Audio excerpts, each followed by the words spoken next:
अस्सलाम वालेकुम। प्रोग्राम दो राय के साथ मैं हूं असद रहीम खान और मेरा साथ देंगे फसीजा का। प्रोग्राम के पहले हिस्से में बात करेंगे अजीम मौसीकार के इंतकाल की। आमिर ज़की की मौत के बाद पाकिस्तान एक बड़े आर्टिस्ट से महरूम हो गया। पाकिस्तान में ऐसा क्यों होता है कि फ़न की कदर हमेशा फ़नकार के मरने के बाद ही होती है? अब इस वक्त मुल्क में बहुत से ऐसे अजीम फ़नकार हैं जो कस्मापुरसी की ज़िंदगी गुजार रहे हैं। ऐसा क्यों है कि हुकूमत और दीगर तंजीमें इन फ़नकारों की मदद के लिए आगे नहीं आती? दूसरे हिस्से में बात करेंगे कलादम तंजीमों की, जिनके हवाले से ये खबरें गर्दिश कर रही हैं कि इन्होंने पाकिस्तान के कुछ हिस्सों में मुख्तलिफ तरीकों से चंदा मुहिम का आगाज़ कर दिया है। अब उसके अलावा कलादम तंजीमें सोशल मीडिया पर भी भरपूर तरीके से अपनी कैंपेन जारी रखे हुए हैं और दहशत गर्द तंजीमों की जानिब से सोशल मीडिया के इस्तेमाल पर हुकूमत खामोश क्यों नजर आ रही है, उस पर भी बात करेंगे। आखिर में बात करेंगे क्रिकेट के सबसे बड़े मार्के की, जो कल पाकिस्तान और भारत के दरमियान इंग्लैंड में होने जा रहा है। इस मैच के हवाले से पाकिस्तानी कौम ने एक मरतबा फिर अपनी टीम से उम्मीदें लगा ली हैं। क्या क्रिकेट रैंकिंग में 8वीं नंबर की टीम में यह सलाहियत है कि वो भारत जैसी तीसरे नंबर की टीम को शिकस्त दे सके, और क्या यह तवक्को की जा सकती है कि सरफराज धोखा नहीं देगा?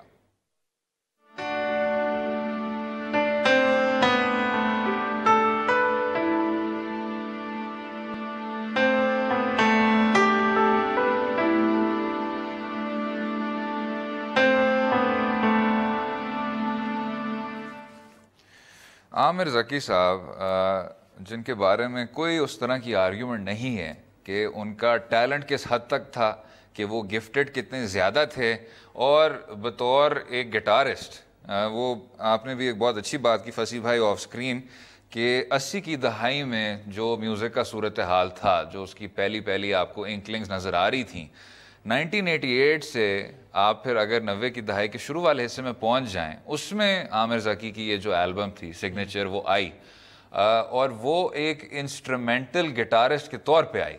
तो आप कितना जल्दी आप उस मंजिल तक पहुंच गए, कितने कुछ आपने बैरियर्स ओवरकम किए, और एकदम से जो आपकी डेवलपमेंट की रफ्तार थी म्यूज़िक सीन की, वो कितना जल्दी वहाँ पहुँच पाई। एक तो ये एक बहुत एक्स्ट्रॉर्डनरी बात है। अगर हम, और आप मुझसे बहुत बेहतर जानते हैं इस मौजू पे, थोड़ा सा ये डिस्कस कर लें कि वो कितनी अहम जगह रखते थे पाकिस्तान के म्यूज़िक सीन में। वो जो थे, जैसे आपने कहा, एक्सट्रीमली गिफ्टेड गिटार प्लेयर। उनका ये था कि सिर्फ गिफ्टेड नहीं थे, कुछ गिफ्टेड प्लेयर्स जैसे सलमान अहमद, उन्होंने एक लिहाज से वो मेलोडिक ट्यून्स, सॉन्ग्स जिनको मासेस ने अप्रिशिएट किया, ये भी गिफ्टेड थे, टेक्निकली बहुत प्रोफिशेंट थे, लेकिन उनका वो इंटरेस्ट नहीं था। उनका यही था कि गिटार प्लेयर बने, कि जो अप्रिशिएट हो सके किसी और जो ज़बरदस्त प्लेयर हो, कि वो माने कि हाँ वाकई ये लड़का बजा सकता है। तो उनका एक ये था कि प्रोफिशेंसी बहुत हाई थी। अगर आप देखें, गुड लुकिंग आदमी भी थे, लेकिन वो उस लेवल के स्टारडम में इनका इंटरेस्ट ही नहीं था। तो एक तो ये कि जो इनिशियल म्यूज़िक सीन था, उसमें जब आपको एक प्रोफेशनल गिटार प्लेयर चाहिए था, उनके अंडरग्राउंड बैंड्स थे, इनका डेब्यू एल्बम जो था, ये बहुत बड़ी बात है कि सिर्फ 4 साल के अंदर आपकी म्यूज़िक सीन खुल गई और आपके पास एक इंस्ट्रूमेंटल एल्बम आ गया आपके पास। ये आई मीन काफ़ी एक्स्ट्रॉर्डनरी बात है। और वो एल्बम जो है वो उस वक्त में काफ़ी हिट भी हुआ। एक लिहाज से कोई जुनून या वाइटल साइंस नहीं बना, लेकिन सेल्स फिगर्स उसके अच्छे थे। और एक चीज़ जो एज ए गिटार प्लेयर उनका एक मसला भी था, वो ये है कि जब आप बहुत ज़्यादा प्रोफिशेंट हो जाते हैं या बहुत ही अपने डिटेल्स में चले जाते हैं, हमने देखा है अब्रॉड भी कि आप टेंडेंसी होती है, आप इतने अपने काम पे इतने तनकीद करते हैं कि आप म्यूज़िक ही नहीं रिलीज़ करते। एक आर्टिस्टिक जदोजहद होती है कि हाँ, इससे भी बेहतर ये हाँ, मुझे ठीक नहीं लग रहा, तो बस नहीं रिलीज़ करते। इनका भी ये सीन था। आजकल अगर हम फिर इनका जो डेब्यू एल्बम सुन लें सिग्नेचर, उसमें वैसे खामियां हैं जो अब हमें नज़र आती है कि उस ज़माने में तो नया था। प्लेइंग अभी भी उनकी बहुत बेस्ट है, लेकिन वो प्रॉब्लम ये था कि ओवर प्रोड्यूस था, ज़रा क्लीन था, बहुत कुछ उन्होंने ख़ुद किया था, लेकिन उनकी जो लाइव प्लेइंग की एसेंस थी, मैंने एक दफ़ा आमिर ज़की को लाइव प्ले करते हुए देखा, वो उस एल्बम में कहीं से रिफ्लेक्ट नहीं होता। लेकिन ये जो आपने कहा कि उनको शायद उस स्टारडम का शौक ही नहीं था, और फसी भाई आप इस पे लिख चुके हैं, आपके साथी हैं नदीम पराचा साहब, वो भी इस पे लिख चुके हैं कि वो एक तरह का क्रॉस रोड्स है कि या तो आदमी अपनी आर्टिस्टिक ऑथेंटिसिटी की तरफ जाए या वो मेन स्ट्रीम हो जाए और बड़े ब्रांड्स के पीछे जाए और स्पॉन्सर्स के पीछे जाए। इसमें लेकिन जो मुझे थोड़ा सा मसला होता है वो ये है कि क्या ये एक चॉइस है? अगर आपके उस तरह के अदारे उस तरह के बिल्ट इन नहीं हैं, उस तरह का कोई सिस्टम नहीं है, तो ये कहना कि जी क्योंकि आप मेन स्ट्रीम की तरफ जाना नहीं चाहते, वो एक जो चॉइस है वो इतनी वाज़ेह तो है। आपकी ये बात सही है। एक्चुअली ये चॉइस है ये चॉइस ये है कि आप एक मेन स्ट्रीम या स्पॉन्सरशिप्स या ये सब कुछ ले लें, लेकिन अब हम देख रहे हैं कि उसके बगैर बिल्कुल काम नहीं है, तो ये एक नेसेसिटी भी है। लेकिन आप अगर ये चॉइस करें तो एक चीज़ जो था आमिर ज़की में, वो थोड़े बिटर भी थे, और कुछ है ऐसे पाकिस्तान के बहुत नुमाइंदा बहुत ज़बरदस्त प्लेयर्स जिनके वो लेवल ऑफ सक्सेस नहीं रहा, इसलिए कि वो कॉम्प्रोमाइज़ नहीं करना चाह रहे उसी पे। लेकिन फिर आपको एक्सेप्ट करना होगा कि आपकी जो रोल है ना वो डिमिनिश हो जाती है। इस पे मैं बात करना चाह रहा था। हमारे साथ राफे महमूद साहब हैं, गहरी नज़र रखते हैं कल्चर पे, सकाफत पे, फिल्म पे, मौसीकी पे। जी राफे, वेलकम। अस्सलाम वालेकुम जी, कैसे हैं आप? बिल्कुल ठीक ठाक। राफे, आपने एक बहुत मैं समझता हूँ हार्ट रेंचिंग एक मजमून लिखा आपने, जो आपकी एक आखिरी कॉन्वर्सेशन थी आमिर ज़की के साथ। एक तो अगर आप वो थोड़ा सा बता दें हमें उस बारे में। वो इत्तेफाकन वो हमारी मुलाकात हुई थी क्योंकि कुछ अजीज थे, वो एक नया मेंटोरशिप प्रोग्राम नौजवानों के लिए यूज कर रहे थे, इनिशिएट कर रहे थे। तो उन्होंने कहा कि हम आमिर ज़की को ऑन बोर्ड लाना चाहते हैं। ठीक। तो जब आमिर ज़की ऑन बोर्ड आए, उन्होंने मुझे बोला, क्योंकि इत्तेफाक से वो जो मेंटोरशिप प्रोग्राम था मेरे पड़ोस में हो रहा था, तो इस वजह से मैं सिर्फ वॉक करके गया। तो मैं बड़ा हैरान हुआ कि एक तो सारे अननोन म्यूजिशियंस और उनके बीच में एक आमिर ज़की बैठे हुए। ठीक। और आमिर ज़की ने जब मेरी शक्ल देखी तो उनको थोड़ी सी परेशानी हुई कि यार यहाँ तो एक ऐसा आदमी आ गया जो मुझे वाकई में जानता है, क्योंकि वो इस चीज में खुश थे कि यार मैं अननोन लोगों के लिए काम कर रहा हूँ तो किसी को पता न चले। ठीक है। क्योंकि उनकी इतनी बुरी हालत हो गई। लेकिन फिर जब हमारी उनसे काफी तफसीली बात हुई तो जैसे फसी भी कह रहे थे कि उनके एक तो पर्सनैलिटी के बड़े मसाइल थे। उनको ये लगता था कि कोई उनको समझ नहीं सका अभी तक, कि उनके जो एटीट्यूड प्रॉब्लम्स थे वो कोई भी अभी तक उनको कॉम्प्रीहेंड नहीं कर सका। जो उनका लेवल ऑफ जीनियस है उसको कोई समझ नहीं सका। और अब 49 की एज पे जाकर उनको ये रियलाइज हो रहा था कि यार शायद अब बहुत देर हो गई है, क्योंकि उन्होंने रिसेंटली पहले क्योंकि जो मुख्तलिफ ड्रग्स में वो इन्वॉल्व थे वो भी बकौल आमिर ज़की के उन्होंने छोड़ दिए थे। और अब वो जो मेरी उनसे मुलाकात हुई थी वो तो हार चुके थे। मतलब उनसे आप वो अपनी जिंदगी के इस बारे में ऐसे बात कर रहे थे जैसे आखिरी कुछ दिन रह गए हो, जैसे उनको कोई हकीकत पता हो जो वो मुझसे नहीं शेयर करना चाह रहे थे। और बार बार उनका स्ट्रेस ये था कि भाई ये बात अभी ना करना, क्योंकि गलती से अगर कोई पैसे देना चाहेगा तो वो मेरे प्रॉब्लम सुन के पैसे नहीं देगा। तो he was desperate for attention and for money. अच्छा राफे, ये आपने ये जो बात की है, इत्तफाकन आपको याद होगा आपने ही फिर ये एक लिखा था आर्टिकल आमिर अली मलिक पे, जिसने अभी जो क्वेटा में फौत हुए थे और खामोश पानी के स्टार थे, उनका भी एक बहुत संजीदा मसला था सब्सटेंस अब्यूज़ के मुतालिक। कहना मैं ये चाह रहा हूँ राफे कि ये काफ़ी कॉम्प्लेक्स मसला है और हमें ज़्यादातर देखने को मिलता है कि लोग कहते हैं कि जी रियासत नहीं आई बीच में, हुकूमत को सपोर्ट करना चाहिए था। लेकिन जब आपको इस तरह के वो सब्सटेंस अब्यूज़ के मसाइल मिलते हैं, जब आपको एक ये ट्रेंड नज़र आता है कि स्टार्स बाद में इस हालत पे उतर आते हैं, तो उसमें क्या हल होना चाहिए? नहीं देखें, रियासत का तो बिल्कुल फर्ज नहीं है। मैं ये कतई नहीं समझता कि रियासत का ये फर्ज होना चाहिए, क्योंकि मेहदी हसन खान साहब की आपके पास एग्जाम्पल मौजूद है। बहुत बड़े सिंगर थे, सबसे बड़े आपके ईस्टर्न क्लासिकल में नाम थे सिंगिंग के अंदर, और 11th आवर पे उनके अकाउंट में जो पैसे थे वो कोई फैन ला के देता था। जो रियासत ने थोड़ी बहुत पैसे दिए वो सब औलादें खा गई उनकी। तो ये तो बड़ा सैड स्टेट ऑफ अफेयर्स है। और बात ये होती है कि हमारे यहाँ आर्टिस्ट असल में ये समझते हैं कि अगर अभी थोड़ा सा आपको शोहरत मिल रही है तो ये शोहरत सारी उम्र रहेगी, और अभी तक जो आपको कैरेक्टर मिल रहे हैं या अगर अभी तक आपको जो एल्बम की ऑफर्स आ रही हैं वो मिलती रहेंगी।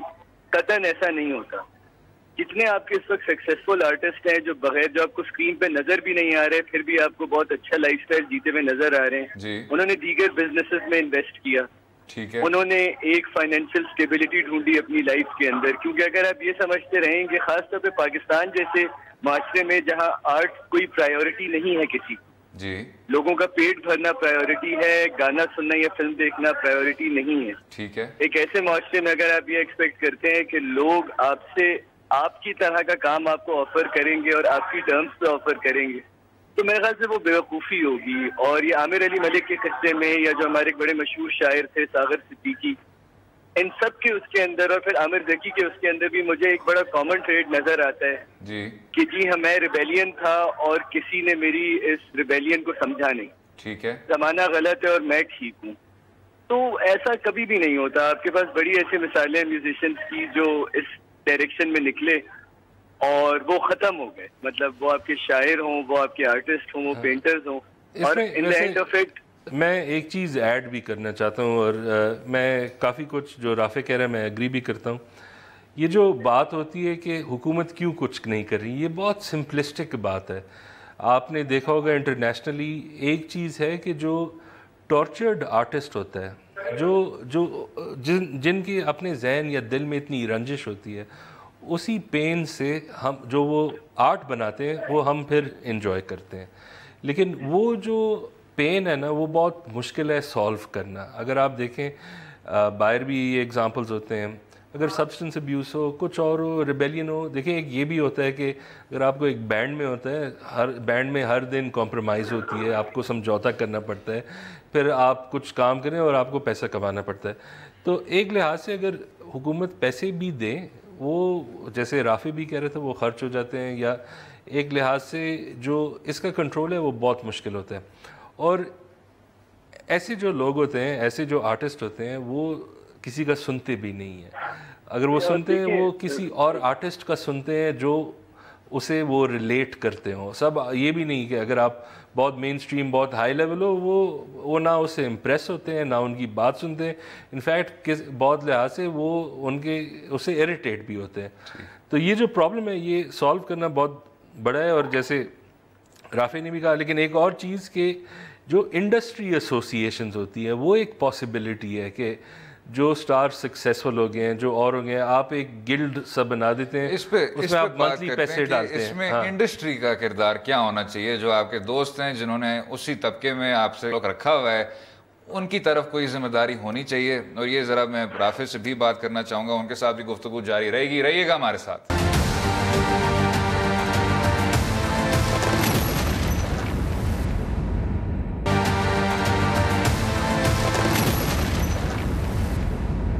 वेलकम बैक टू दो राय। मशहूर ज़माना गिटारिस्ट आमिर ज़की की अफवात पाने पे बात हो रही थी। हमारे साथ राफे महमूद साहब भी हैं। जी राफे, अभी यही बात भी हो रही थी फसी भाई से कि एक जो आपके दिल में भी एक तरह की रंजिश होती है, वो फिर बाद में आपके आर्ट में ट्रांसलेट होती है।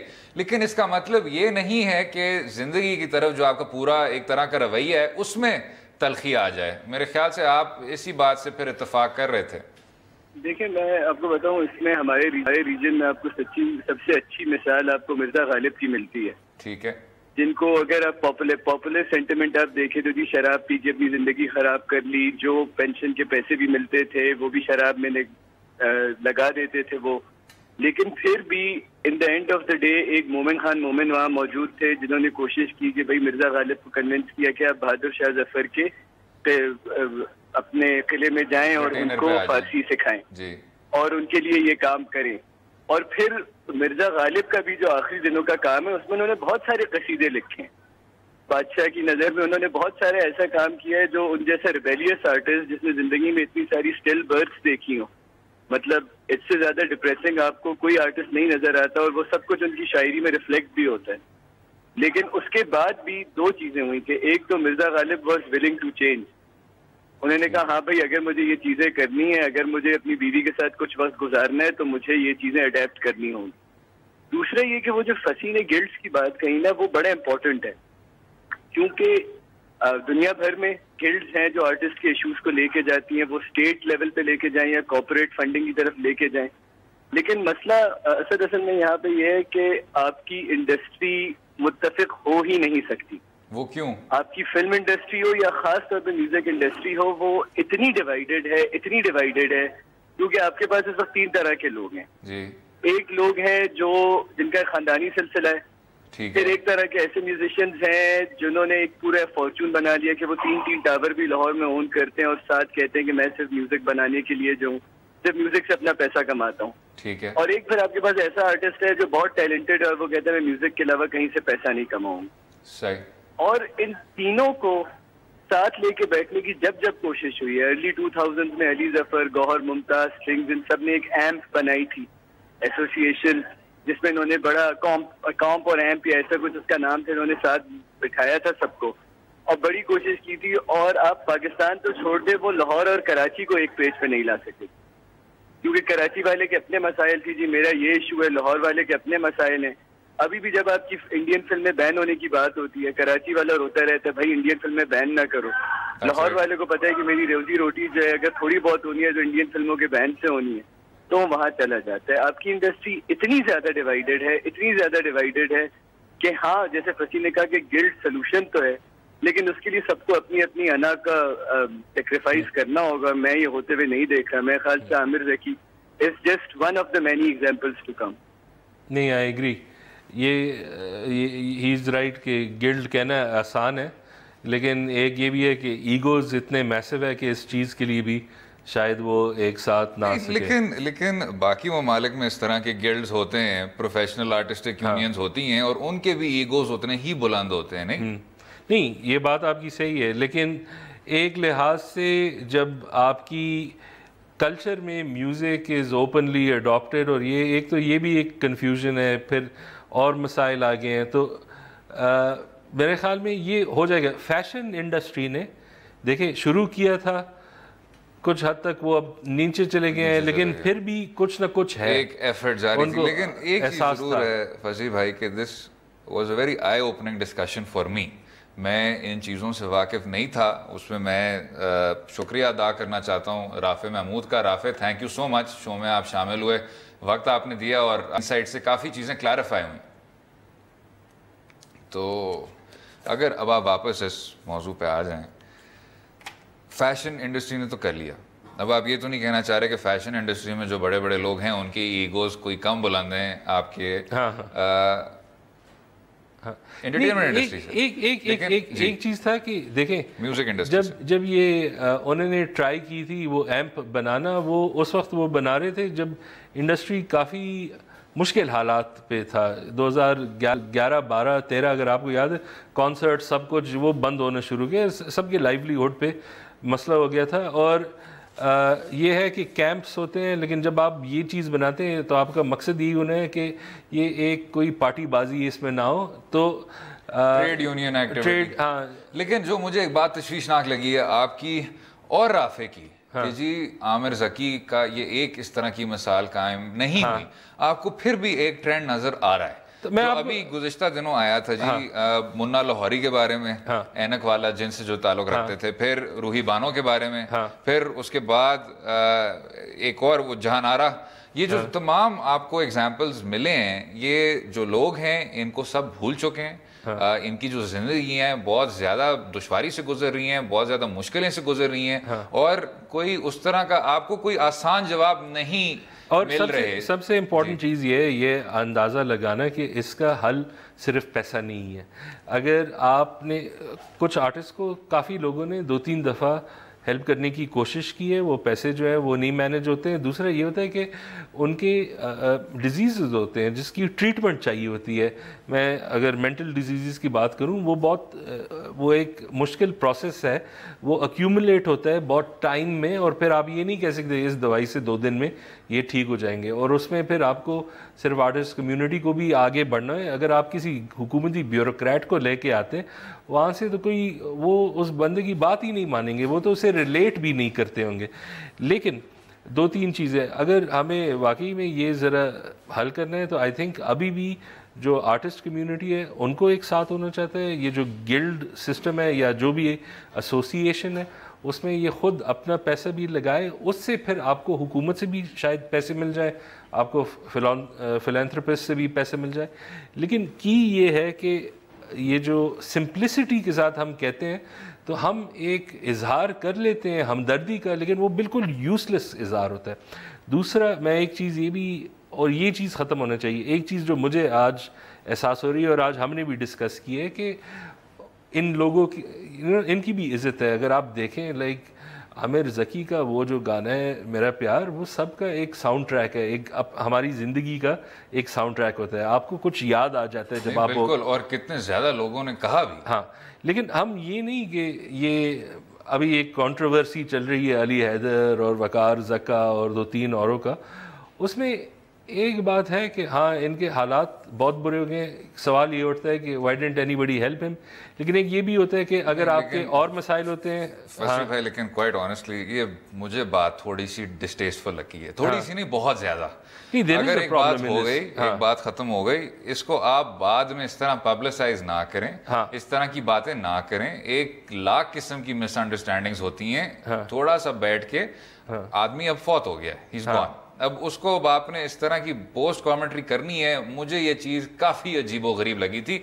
और वकार ज़का साहब की तरफ से भी खसूसी तौर पर नहीं होना चाहिए था। हाँ, तो अब इसमें प्रॉब्लम जो है ना यही है कि एक लिहाज से अभी जो हम डिस्कस कर रहे हैं, if you look at it, story has become सिर्फ कि उनके हालात बुरे थे, लेकिन एक फ्रेमिंग इसकी ये है कि बेसिकली तो ये एक आर्टिस्ट थे जिनकी ज़िंदगी भी मुश्किल थी, एंड ये एक टाइप है जो वी नो एग्जिस्ट, एक इंटेग्रिटी की एक कॉस्ट आ जाती है।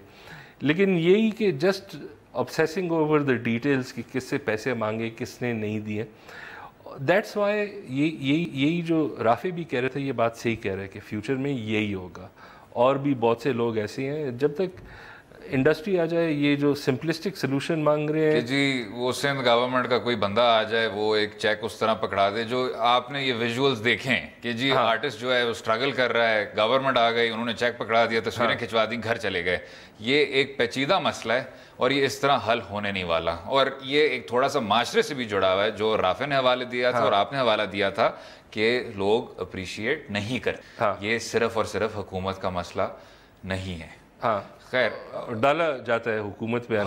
अगले हिस्से में जरा बात करेंगे हटके से कलादम तंजीमों की, जो अपनी कैंपेन भरपूर तरीके से चला रही हैं सोशल मीडिया के जरिए। उन पे कोई उस तरह की पाबंदी नहीं है और रमज़ान के मुबारक महीने में भी नफरतें फैलाते जा रहे हैं। रहिएगा हमारे साथ।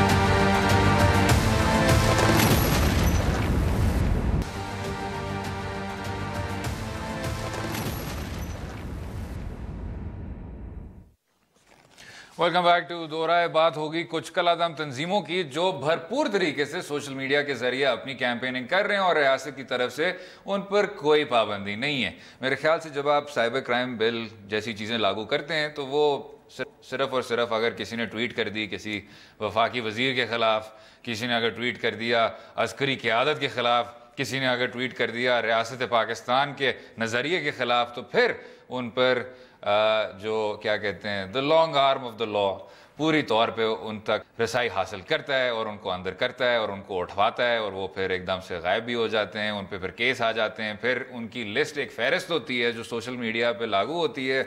अगर आप ये जानजेब हक और उमर बशीर की कमाल रिपोर्टिंग है, उन्होंने पूरी तहकीक की है जनाब, पाई चार्ट्स के साथ विजुअल्स हैं, मैं आपको इस तरह दिखाता ही चलूँ, इतने ज़्यादा कि आपको साफ नुमायाँ हो जाता है कि जितने भी कलादम तंजीमें हैं उन सब के सब की भरपूर किस्म की नुमाइंदगी है इंटरनेट पे, फेसबुक पे, ट्विटर पे। आपको वो रिट्वीट करेंगे अगर आप उनको टैग करें, आप करें तो आप हैं भाई सोशल मीडिया। इसमें जल्दी से बता दें, ये जो जानजेब हक और उमर बशीर का आर्टिकल है सबको पढ़ना चाहिए, डॉन में आया था। इसका जो खुलासा है ये है कि जो 41 2-3 और बार कह दें, हाँ डॉन भी कह देता हूँ, एंड देन इसका खुलासा यही है कि 41 बैंड ग्रुप्स हैं, कोई 700 फेसबुक पेजेस उनके चल रहे हैं। सिर्फ अप्रैल में 350 स्टेटस अपडेट्स उन्होंने किए हैं, ठीक है ना, और एक्टिव भी बहुत ज़्यादा है और इनके सबके कोई 1,60,000 लाइक्स हैं। ये जो लोग इस एक्सट्रीमिस्ट आइडियोलॉजी को फॉलो कर रहे हैं, ठीक है, इसमें होंगे 5,000 जर्नलिस्ट जो बस जानना चाहते कर क्या रहे हैं ये लोग। लेकिन प्रॉब्लम यही है जो आप कह रहे हैं कि स्टेट एक्टिव हो गया कि अगर ताहा सिद्दीकी ने कोई बात कर दी जो जर्नलिस्ट है, ठीक है, ऐसे तंग करेंगे एजाज सैयद को या किसी और लोगों को, और ये जो है ना ये अपना काम कर रहे हैं। आप अग्री करें ना अग्री करें, उनकी जो पर्सपेक्टिव है वो कुछ और है, लेकिन जर्नलिज्म को तो डेंजरस ना करें। अच्छा। और जो लेकिन आपने जर्नलिज्म को डेंजरस तो कर दिया, वो तो कर दिया, वो अब डेंजरस हो गई है। हाँ, वो अब लेकिन अगर मैंने इंतहाई फिरका वारियत फैलाने वाली बातें करनी है, मजे से करो, वो मैं बड़े आराम से कर सकता हूँ। नहीं, अगर फ्री पास अगर मैंने इस्लामाबाद की दारुल हुकूमत, मैं आपको समझाता हूँ, ठीक है ना, अगर आप जर्नलिज्म या कोई सिर्फ नॉर्मल ओपिनियन हो ना, तो डी के सामने वो 22 प्लेयर खड़ा कर देते हैं, ठीक है।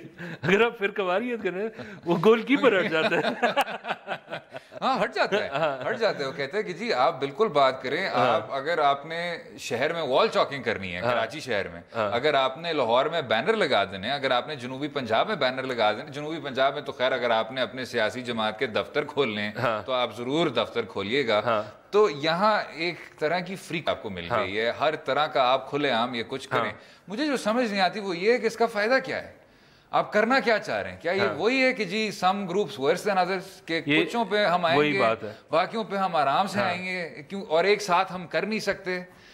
अब इसमें तो सच्चाई है, अगर आप सबको एक साथ टेक ऑन कर दें। वसीम भाई, एक वो बच्चा था, अब ये पता नहीं मैं कह सकता हूँ कि नहीं, एक वो बच्चा था जिसने 700 से जायद कुछ एक इस तरह का नंबर था, उसने वो वेबसाइटों की एक सारी फहरिस्त फराहम कर दी थी पीटीए को, कोई 2-3 लाख उसने 2-3 लाख जिसपे उस तरह का मटेरियल देखा जा रहा था, एक्स रेटेड किस्म का। अब वो जो बच्चा है, वो बच्चा इन्हीं कलादम तंजीमों के मुतल्लिक उसी तरह की फहरिस्त नहीं फराहम कर सकता, और उस पर फिर क्रैकडाउन नहीं हो सकता। ये एक पुलिस अफसर है, उनका नाम है शाहिदान लिसिक, उन्होंने एक स्टेटस अपडेट किया बहुत ज़बरदस्त। उन्होंने कहा आप फ्रूट का बॉयकॉट तो कर सकते हो, कभी इन बैंड ऑर्गेनाइजेशंस का बॉयकॉट आप लोगों से नहीं हुआ, ठीक है ना। एक बात है, सीरियसनेस, एक लोग में भी कंफ्यूजन है। क्या कंफ्यूजन है? कंफ्यूजन वही है जो हमेशा से आता रहा है। अगर आपको याद है, एक लिहाज से ये जो तहरीक तालिबान पाकिस्तान है ना, ये भी कंफ्यूज हो गए थे, यार हम बच्चे को भी मार रहे हैं, हम ये भी कर रहे हैं, आपके आर्मी को भी, ये भी, किसको हमने नहीं छोड़ा, आप अभी भी हमें कहते हैं नाराज भाई, ठीक है ना, हम करें क्या? बिल्कुल। और एक और genuine problem in the people. और अगर ये चीज है ना कि problem with the people, Tehreek-e Taliban तो हैं रेडिकलाइज्ड, फिरका वारियत से ताल्लुक भी रखते हैं और इंतहा पसंद हैं, और इस मुल्क के जो मेरे ख्याल से सबसे अंधोनाक तशवीशनाक किस्म के वाक़े हुए हैं, उनमें तहरीके तालिबान पाकिस्तान जिम्मेदार था। वो पोस्ट है कि पोस्ट रेडिकलाइजेशन, वो हैं जो हैं, और उन पर आपने पूरे के पूरे फौजी ऑपरेशन किए। नौरीन लगारी साहिबा जब आई अपने इंटरव्यू में, तो उन्होंने कहा कि जी मैं सोशल मीडिया से मुतासर हो गई थी, मैं इंस्टाग्राम का नाम लिया है, इंस्टाग्राम से मैं मुतासर हुई हूँ। तो इसका मतलब है बकौल आपके क्या जो आप इन लोगों को रिहेबिलिटेट कर रहे हैं और इन कातलों को टीवी पे आप दिखा रहे हैं कि सोशल मीडिया मसला है। ये फसी ज़का और असद रहीम नहीं कह रहे, ये नौरीन लगारी कह रही है। ठीक, अगर नौरीन लगारी ये कह रही है, वो तो अब हमारी बड़ी इंपॉर्टेंट पर्सनैलिटी नहीं, वो कौम की बेटी बनने की कोशिश में, अब जो जहान से भक और उमर बशीर कह रहे हैं, उनकी फाइंडिंग्स पे कोई अमल दरामद क्यों नहीं कर रहा? नहीं करेगा, नहीं, बट क्यों नहीं? अब तो नौरीन लगारी भी कह रही है, अब तो फ्रॉम द हॉर्सेस माउथ भी हो गया, अब एक लिबरल साबिक हॉकी कप्तान नहीं कह रहे दो राय पे। मेरी बात की अहमियत तो जीरो है ही है बाय नेचर, ठीक है ना। मैंने ये नहीं कहा, ये हरगिज नहीं कहा मैंने। नहीं, एक चीज है, वैसे ये बात आपकी सही है कि सवाल ये उठता है और हमें इस पूरी चीज को देखना पड़ता है। आज ये बात आप और मैं कह सकते हैं, अब जो हम ये कर्ब्स देख रहे हैं ना, इवेंचुअली ये बात भी कोशर नहीं होगा कि आप कह रहे हैं कि आपने इन लोगों को क्यों आज़ाद छोड़ा। जो और पहले सवालात यही थे कि आप, बट ये कर्व्स क्या है कि मैं एक डेली जहान के सहाफ़ी के पीछे पहुंच जाऊं, तो ये तो पूरी की पूरी एक नफरत के नेटवर्क्स हैं। बस अगर if they been allowed to, देखो स्टेट को ये लगा कि वो 4 ब्लॉगर जो थे वो पब्लिक एनिमी नंबर 1 थे, आपके पास ये लोग हैं, ये इतने फैले हुए हैं, ठीक है ना। अगर इस पे एक चीज़ है, देखें, एक चीज़ जो आपने अभी कही थी वो मुझे सबसे बेस्ट लगी, और वो ये था कि जो ग्रुप्स पोस्ट रेडिकलाइज्ड है, ठीक है ना, वो किसी हद तक, अब में भी हमारी क्रिटिसिज्म अनफेयर थी, ठीक है, अब किसी हद तक लोग कह रहे हैं कि ये ठीक नहीं है। अच्छा, लेकिन जो हमारा प्रॉब्लम अभी भी रहता है जो प्री रेडिकल माइंडसेट है, जो हथियार उठाने से पहले का जो एक माइंडसेट है, जो ओपिनियंस है, उसमें कोई एक्शन नहीं हो रहा। उसमें वो आर्ग्यूएबली ये पेजेस जो हैं जो अलाउड है, ये एम किसको कर रहे हैं कि जो प्री रेडिकल माइंडसेट वाले पहले से हैं, ठीक है, जो एक लिहाज से मेन स्ट्रीम मीडिया में भी है, अगर उनको हम कन्वर्ट कर दें कि वो आखिरी स्टेप ये ले ले। और उन बातों पे अभी तक अगर आप देख लें, एक इंडिकेशन ये है कि आप जहन में कंस्पिरेसीज हो रही है, आप कन्विंस्ड है कि मलाला के जिस्म के अंदर कोई जूश बच्चा बैठा हुआ है जो ये पूरा पपेट्री कर रहा है, ठीक है ना। मलाला ड्रामा, और मलाला ने एक तरह की ऑइंटमेंट लगा दी थी, उससे हो गया, हर तरह की थियरियां आपको मिली। हाँ, स्किन एलर्जी थी, ये बुलेट वुंड नहीं था, ठीक है ना। ये हो गया जो आप सोशल मीडिया पे, और ये आपके पार्लियामेंट्रियंस बाय द वे भी कह रहे हैं, ठीक है ना। बिल्कुल कह रहे हैं। तो ये जो एक लिहाज से नहीं, लेकिन अब ये कुछ जो कलादम तंजीमें हैं, उनके जो सरबराह हैं वो JUIF के स्प्लिंटर फैक्शन थे। हाँ बिल्कुल। तो नहीं, जो कहने वाली बात है वो करनी चाहिए कि पार्लियामेंटेरियंस जो हैं आपके, सबसे ज्यादा उनको आवाज बुलंद करनी चाहिए, और उन्होंने आवाज बुलंद की। लेकिन अब इस पे कोई कार्रवाई आपको नहीं नजर आ रही। अब अगर आप सोशल मीडिया से भी हट जाएं, KP में भी रिपोर्ट्स आ रही हैं कि जी ये चंदा वसूली हो रही है।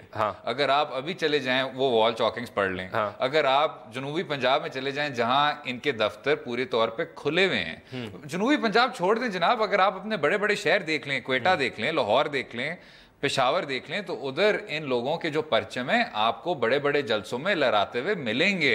ये कोई ये नहीं है कि आपको मुल्क के एक कोने में छुपे हुए ये लोग इस तरह की बातें कर रहे हैं। तो नहीं, मैं आपको एक और एग्जांपल दे देता हूँ। एक प्रॉब्लम ये है कि ये जो एक सॉर्ट ऑफ लिंकेज है between the main stream party and also these guys की जो सोच है प्री रेडिकल माइंडसेट का। मेरे ख्याल में 1 साल या 1.5 साल पहले उन्होंने कोई 300 मिलियन दिए मौलाना समीउल हक को, ठीक है ना, PTI की हुकूमत ने। क्यों दिए? कि ये हम मेन स्ट्रीम कर रहे हैं इससे।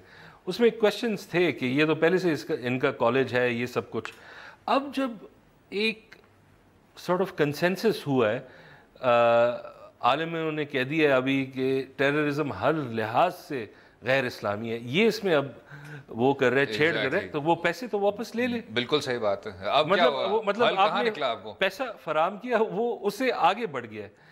लेकिन ये अब हम ये बात और भी पार्टीज के बारे में कह सकते हैं, हर लिहाज से चौधरी निसार बैठता है इन लोगों के साथ। सबसे जो तशवीशनाक बात है इस तमाम सिलसिले में वो ये है कि चाहे मुस्लिम लीग नवाज हो, चाहे पाकिस्तान पीपल्स पार्टी के कुछ सरबराह हों जो जिन्होंने मुलाकातें की, चाहे तरीके इंसाफ हो जिसका आप कह रहे हैं जिसने JUIS को इस तरह की फंडिंग की, ये जो मसला है ये इससे कोई जमात पाक नहीं है।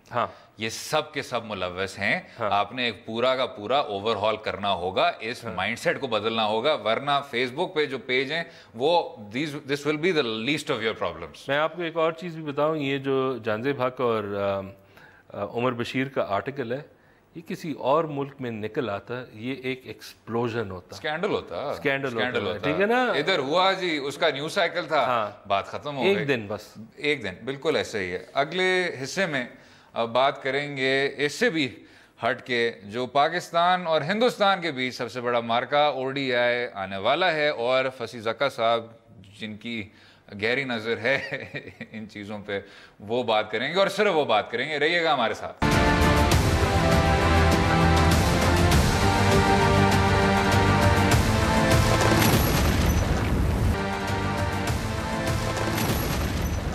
वेलकम बैक टू दो राय। बात होगी पाकिस्तान हिंदुस्तान क्रिकेट मार्के की। सरफराज के कंधों पर एक भारी जिम्मेदारी, और उससे भी भारी जिम्मेदारी साबिक हॉकी कप्तान फसी ज़का पे कि वो एक गहरा किस्म का तज्जिया करें। जी जनाब, क्या हमारे यंग प्लेयर्स में सलाहियत है इस मैच को जीतने की? देखिए, एक जनाब सीधा जवाब हमारी किस्मत ये है कि दोनों को क्रिकेट नहीं आती है। आप ये डिस्क्लेमर क्यों देते हैं?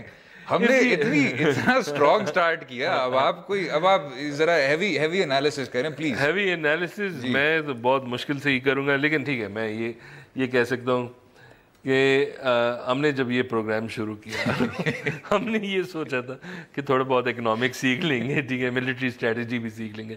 ये जो क्रिकेट इसमें शामिल हो गया है ना, इसमें तो किसी ने अंदाजा नहीं किया था कि इतना हैवी सीन होगा। लेकिन आप जरा रैकेट पे आ जाएं और कह दें कि जो अकबर जैदी साहब हैं उन्होंने भी हमारी इकोनॉमिक प्रोग्रेस की तारीफ की, क्योंकि हमने उस दिन पढ़ाई की थी। और मिलिट्री स्ट्रेटजी पे अभी फिलहाल हमें कोई किसी ने कुछ नहीं कहा। नहीं, मैं ये नहीं कह रहा, लेकिन अभी तक कुछ कहा नहीं किसी ब्रिगेडियर साहब ने या किसी रिटायर्ड जर्नल साहब ने, वो भी होगा। लेकिन अच्छा, लेट्स सी के इसके बारे में कहा क्या गया है बाय पीपल इन दोनों। सरफराज ने कहा कि देखें जी, हम तो नंबर 8 पे वैसे ही हैं, तो we have nothing to lose anyway.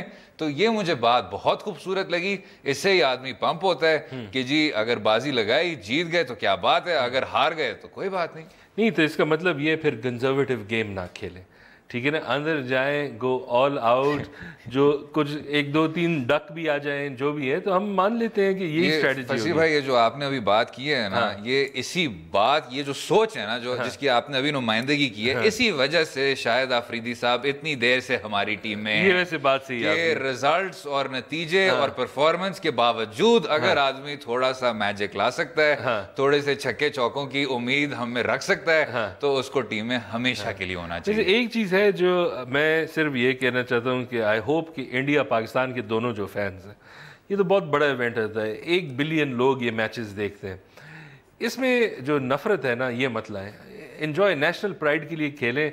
अगर पाकिस्तान जीत गया, आप चेस्ट बीटिंग करें इंडियन। लेकिन कुछ इंडियन फैंस, उनको रिपोर्ट किया जा रहा है कि जी हमें कोई फर्क नहीं पड़ता अगर आप चैंपियंस ट्रॉफी घर ले आए कि रिटेन करें कि ना करें, बस पाकिस्तान को हरा के वापस आ जाएं और हम आपका शानदार इस्तकबाल करेंगे। जनाब, ये this is not sportsmanship, is it? This is not. और इन मैचेस में कभी ना कभी मैं देखता हूँ कि लोगों के जो अगली साइड है वो निकल के आ जाता है, हमें ये एहसास करना पड़ता है। मैं तो देखता हूँ कि ये तो रिलीजन तक भी बात आ जाती है इसमें। उस मुल्क में भी मुसलमान बहुत ज़्यादा है, इस मुल्क में हमारे भी अभी एक आर्मी का शहीद है, हिंदू सोल्जर, ठीक है, हमारे क्रिश्चियन भी है, सब भाई वो है। तो अगर कर ले इंडिया पाकिस्तान का, लेकिन एक हद तक ये जो बॉइस्ट्रसनेस होता है, सियासत आ जाती है बीच में, मजहब आ जाता है बीच में, सरहदें आ जाती हैं बीच में, और क्रिकेट थोड़ा सा पीछे रह जाता है। आप आई थिंक ये कहना चाहते हैं? मैं बेसिकली यही कहना चाहता हूँ कि इन्जॉय करें इस लिहाज से कि बस बहुत ज़बरदस्त गेम है, लोग देखते हैं। हमारी टीम पे देखें, ये सरफराज ने तो कह दिया है कि हम तो 8 पे हैं, तो हम we have nothing to lose. नहीं, you have everything to lose, ठीक है ना, ये मुल्क तुझे नहीं छोड़ने वाला। ये यहाँ जो है ना, सड़क लोग खड़े हैं, इस मैच के इंतज़ार करेंगे, और ये एक इवेंट होता है, एंड आई प्रे कि हम ये जीत जाए, ज़रा एक मोरल के लिए अच्छा किक होता है। लेकिन एक ओडीआईज की तारीख भी है पाकिस्तान और हिंदुस्तान के बीच, और उसमें आपने उनको तो विटनेस किया हुआ है 1999 के वर्ल्ड कप से पहले, जब आपकी डिसल्यूजनमेंट फिर अरूज पे आई थी। और ये मैं खसूसी तौर पे फसी ज़का साहब के बारे में बात कर रहा हूँ, ये उनका सफ़र था, शुरू में क्रिकेट फैन थे और फिर 99 का, उसके बाद नहीं देखा कि 86 में जो जावेद मियांदाद का आखिरी I watch that live on TV छक्का था, या 2003 में जो सचिन और शोएब भाई में एक तरह का एक बड़ा मजे का आपको मैच देखने को मिला, कॉन्टेस्ट देखने को मिला। तो जो एक तरह की, ये मैं कल से मैं रिलेट करता हूँ, जी जो पाकिस्तान टीम है ना, वो हमेशा फुल मेहनत नहीं करती, लेकिन जब वो इंडिया के खिलाफ प्ले करती है तो वो ऐसे है जैसे आजकल JIT प्रोसिक्यूट कर रहे